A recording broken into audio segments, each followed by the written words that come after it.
Magandang araw, Ma'am Pacquiao. Ako ay si Mark Josh Aynayon at ako ay mag-uulat tungkol sa mga kaugnay na pag-aaral at literatura mula sa Aralin 13, Reporter 1. Ano ang kaugnay na pag-aaral at literatura?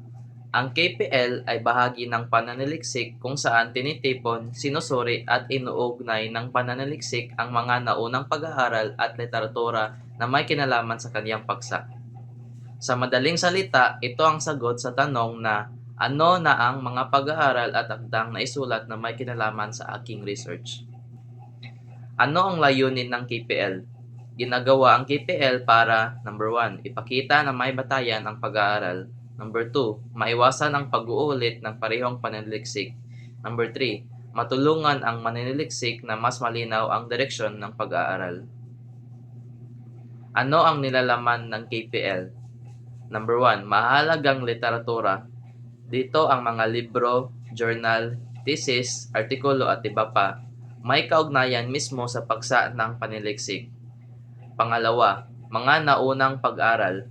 Ito ay lokal at banyagang pag-aaral at nagpapakita kung ano na ang mga natuklasan noon. Ito ang katangian ng kaugnay na pag-aaral at literatura.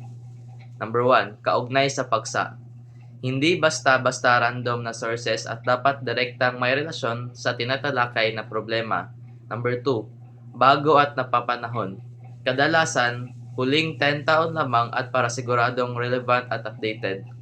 Number 3, may malinaw na detalye ng pag-aaral. Kasama dito ang pangalan ng mananaliksik, layunin ng pag-aaral, hakbang at instrumentong ginamit, kinalabasan, at pagkakatulad o pagkakaiba sa kasalukuyang pag-aaral.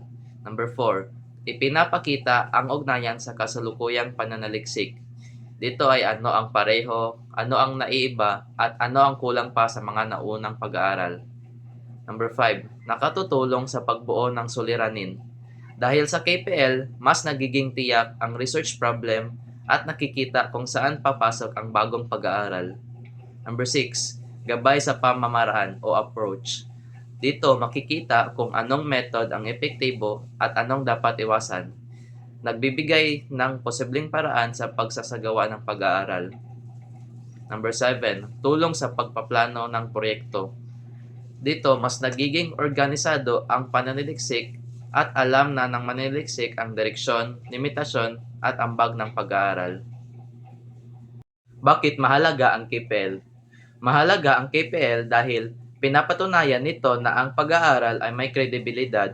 Ito din ay nagpapakita ng lalim ng kaalaman ng mananaliksik at ito ang nagsisilbing sandigan ng buong pananaliksik.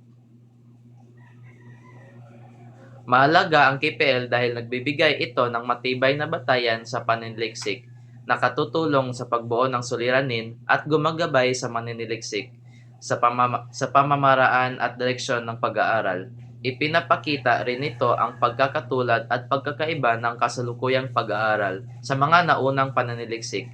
Sa kabuuan, ang KPL ay mahalaga upang maging makabuluhan, organisado, at kapani-paniwala ang isang pananaliksik.